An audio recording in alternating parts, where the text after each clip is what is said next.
माझं नाव मयूर आरती गौतम काका, राहणार तालुका माणगाव, जिल्हा रायगड. महात्मा ज्योतिबा फुले, भारतरत्न डॉक्टर बाबासाहेब आंबेडकर आणि महात्मा बसवेश्वर यांच्या जयंतीनिमित्त रंगकर्मी कला क्रीडा साहित्य प्रतिष्ठान उदगीर यांच्या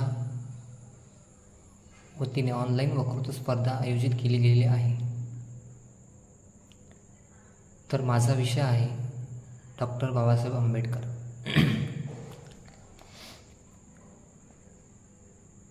भीमराव रामजी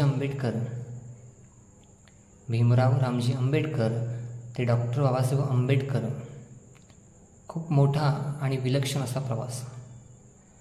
प्रवास ज्याने माणसांची जगण्याची जीवनशैली बदलली. भारतभूमीत हजारो वर्षांपासून गुलामगिरीतली माणसं राहत आलीत, कधी परकीयांच्या तर कधी स्वकीयांच्या. छत्रपती शिवाजी महाराजांनी स्वराज्य स्थापन करून इथल्या माणसांमध्ये स्वतःचं राज्य आणि स्वाभिमान जागृत करून दिलं. पण त्यांचं राहिलेलं संपूर्ण कार्य संपूर्ण स्वरूपात डॉक्टर बाबासाहेब आंबेडकरांनी पूर्ण केलं. डॉक्टर बाबासाहेब आंबेडकरांचा जन्म 1891 रोजी झाला. एक दलित कुटुंबात त्यांचा जन्म झाला. जन्मजात त्यांना खूप संघर्ष पाहावा लागला. पण पुढे जाऊन त्यांनी जातीयतेची विषमता बदलवून टाकली.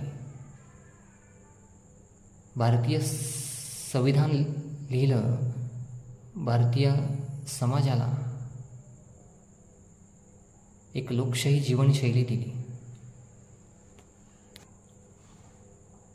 बाबासाहेबांनी अनेक मानवी कार्य केले. त्यातलं एक कार्य, भारतीय समाजव्यवस्थेने स्त्रियांना हक्क नाकारून गुलाम केले होते.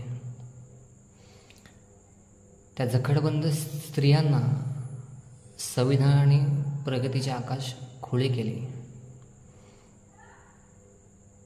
म्हणूनच कालची जखडबंद नारी ते आजचं राष्ट्रपतीपदापर्यंत गरुड भरारी हा स्त्रियांचा प्रवास लोकशाही भारतात अवघ्या 75 वर्षात झाला. अशा अनेक वैचारिक विषमतेच्या, समतेच्या सामाजिक लढाया संविधानिक पद्धतीने न्याय मिळवून दिला आणि समस्त भारतीयांना मोकळी जगण्याची दारं उघडी केली.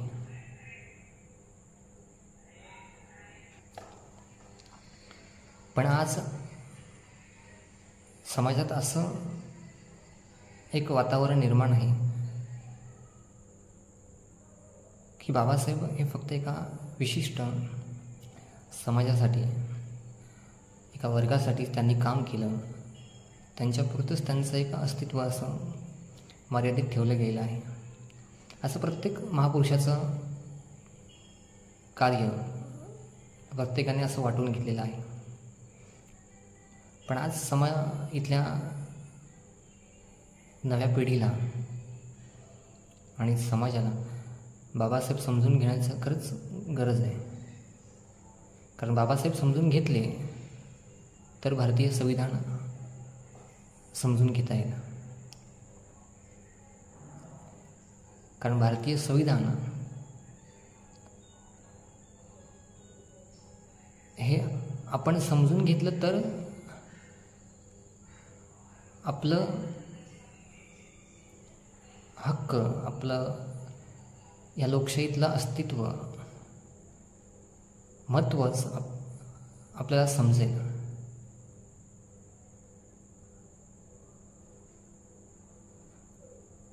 काळाच्या पुढचे पाहणारे आणि युगांच्या पुढचा विचार करणारे विश्वरत्न डॉक्टर बाबासाहेब आंबेडकर यांनी सांगितलेली मानवी कल्याणाची प्रत्येक गोष्ट आज आणि उद्या सर्वांनाच स्वीकारावी लागणार आहे.